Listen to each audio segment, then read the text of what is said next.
পরের দিন সকাল থেকেই বনানের সেই এলাকায় ঘুরতে শুরু করলাম। মায়ের নতুন স্বামীর নাম এনামুল হক। খোঁজখবর নিয়ে জানতে পারলাম তিনি এলাকার একটা কোম্পানিতে ভালো চাকরি করেন। সবাই তাকে একজন সৎ, ভদ্র এবং পরোপকারী মানুষ হিসাবেই চেনে। কিন্তু মায়ের অতীত সম্পর্কে কেউ কিছু জানে না। লোকজন শুধু জানে 12 বছর আগে এনামুল সাহেবের প্রথম স্ত্রী মারা যাওয়ার পর তিনি দুঃসম্পর্কের এক আত্মীয়কে বিয়ে করেন। সেই সময় নাকি তিনি মানসিকভাবে খুব ভেঙে পড়েছিলেন। আমার মা মাথার ভেতর সবকিছু আরো জট পাকিয়ে গেল। দাদির মুখে শোনা ছোটবেলায় কিছু অস্পষ্ট স্মৃতি মনে পড়ল। বাবা খুব একটা ভালো মানুষ ছিলেন না। ছোটবেলায় বুঝতাম তিনি প্রায় মায়ের গায়ে হাত তুলতেন, কিন্তু তাই বলে মা হঠাৎ করে কোথায় চলে গেলেন। সন্ধ্যায় আবার সেই বাসার নিচে গিয়ে দাঁড়ালাম। উদ্দেশ্য ছিল কোনোভাবে এনামুল সাহেবের সঙ্গে একটু কথা বলা। ভাগ্য ভালো তিনি তখনই বাসা থেকে বের হচ্ছিলেন। আমাকে দেখেই চিনে ফেললেন। বললেন, আরে তুমি সেই ছেলেটা না? কি যেন নাম তোমার? আমি একটু থেমে বললাম, শাহেদ আঙ্কেল।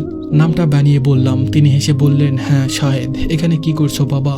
আমি বললাম, আসলে আঙ্কেল একটা পার্ট টাইম ড্রাইভিং এর কাজ করছি, যদি আপনার পরিচিত কোথাও। আমার কথাটা শুনে তিনি কিছুক্ষণ আমার দিকে তাকিয়ে থেকে বললেন, আমার নিজের একটা গাড়ি আছে, ড্রাইভার না থাকায় এখন বের করি আমি। তুমি চাইলে কাল থেকেই আমার গাড়ি চালাতে পারো। বেতন খুব বেশি না হলেও খারাপ হবে না। আমার বুকটা কেঁপে উঠল। নিয়তি বুঝি একেই বলে যে মায়ের খোঁজে 12 বছর কেটে গেল, আর সেই মায়ের ঘরের কাজ করার সুযোগ পেলাম। পরদিন থেকেই নতুন কাজ করা শুরু করলাম। গাড়ি নিয়ে ওনাদের বাড়ির সামনে দাঁড়াতেই লাবণ্য দৌড়ে নিচে নেমে এলো। হেসে বলল, আরে ব্যাগ ফেরত দেওয়া ভাইয়াটা আমাদের নতুন ড্রাইভার। ওর মুখে আনন্দের হাসি। আমি শুধু মৃদু হেসে তাকিয়ে রইলাম। আমার নিজের ছোট বোন, অথচ ও জানেই না আমাদের শরীরে একই মায়ের রক্ত বইছে। দুপুরে এনামুল সাহেবকে অফিসে নামিয়ে দিয়ে গাড়িতে বসেছিলাম। হঠাৎ চোখ পড়ল তিনি একটা ডায়েরি গাড়িতে ফেলে গেছেন। কৌতূহল সামলাতে না পেরে পাতাগুলো উল্টাতে লাগলাম। হঠাৎ ভেতর থেকে একটা পুরনো চিঠি বেরিয়ে এলো। হাতের লেখাটা দেখেই বুকটা ধক করে উঠল। এটা তো মায়ের হাতের লেখা। কাপা হাতে চিঠিটা খুললাম। ভাঙা ভাঙা কথাগুলো পড়তে পড়তে মনে হলো আমার চারিপাশের পৃথিবী যেন থমকে গেছে। চিঠিতে লেখা ছিল, এনামুল ভাই, ও আমাকে আর বাঁচতে দিবে না। ওই মহিলার সঙ্গে মিলে ও আমার সন্তানকে বিক্রি করে দেওয়ার হুমকি দিচ্ছে। আমি রাজীবের এই নিষ্ঠুর রূপ আর সহ্য করতে পারছি না। ও জুয়ার অন্য নারীর নেশায় অন্ধ হয়ে গেছে। আমি যদি আজ পালিয়ে না যাই, ও আমার ছোট ছেলেটাকে শেষ করে দিবে। দূর থেকে আমি আমার ছেলেকে দেখে রাখবো, কিন্তু ওর সামনে কোনোদিন যাব না। ও জানুক ওর মা মারা গেছে, তবুও আমার ছেলেটা যেন ওই মানুষটার হাত থেকে বেঁচে থাকে। চিঠিটা পড়তে পড়তে চোখ দিয়ে টপ টপ করে পানি পড়তে লাগলো।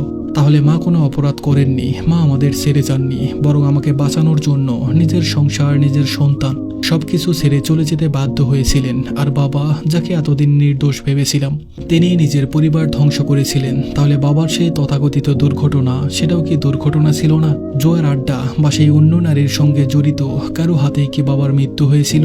ঠিক তখনই পরিচিত একটা কণ্ঠস্বর শুনলাম। কি ব্যাপার শাহেদ, কাঁদছ কেন? চমকে তাকিয়ে দেখি মা দাঁড়িয়ে আছেন, হাতে একটা টিফিন ক্যারিয়ার। হয়তো এনামুল সাহেবের জন্য খাবার নিয়ে এসেছেন।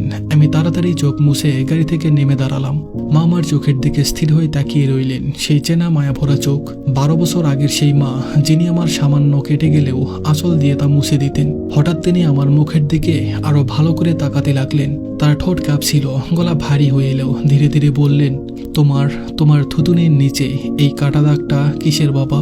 আমার ছোটবেলার কথা মনে পড়ে গেল। সাইকেল থেকে পড়ে থুতনি কেটে গিয়েছিল সেদিন। মা সারা রাত একটু ঘুমাননি। আমি আর নিজেকে সামলাতে পারলাম না। কাপা গলায় বললাম, মা, চিনতে পারোনি আমি তোমার সেই অবাগা ছেলে? কথাটা শেষ হতেই মায়ের হাত থেকে টিফিন ক্যারিয়ারটা চঞ্চন শব্দ করে পিচঢালা রাস্তায় পড়ে গেল। মুহূর্তের মধ্যেই যেন চারপাশের সব শব্দ থেমে গেল। দুপুরের রোদে বনানীর নিরিবিলি রাস্তায় শুধু আমরা দুজন দাঁড়িয়ে আছি। দুজনের চোখেই অঝরে জল। মা দুই হাতে নিজের মুখ ঢেকে ফেললেন। সারা শরীর কাঁপছে। কাপা গলায় বললেন, সায়ান, আমার সায়ান। মায়ের মুখে নিজের আসল নামটা শুনে মনে হলো বুকের ভেতর থেকে জমে থাকা 12 বছরের একটা বরফ মুহূর্তেই গলে গেল। তবুও নিজেকে শক্ত রাখলাম। মা এগিয়ে এসে আমার হাতটা ধরতে চাইলেন। তার চোখে ছিল হাজারটা প্রশ্ন, অনুতাপ আর বুক ভরা মমতা।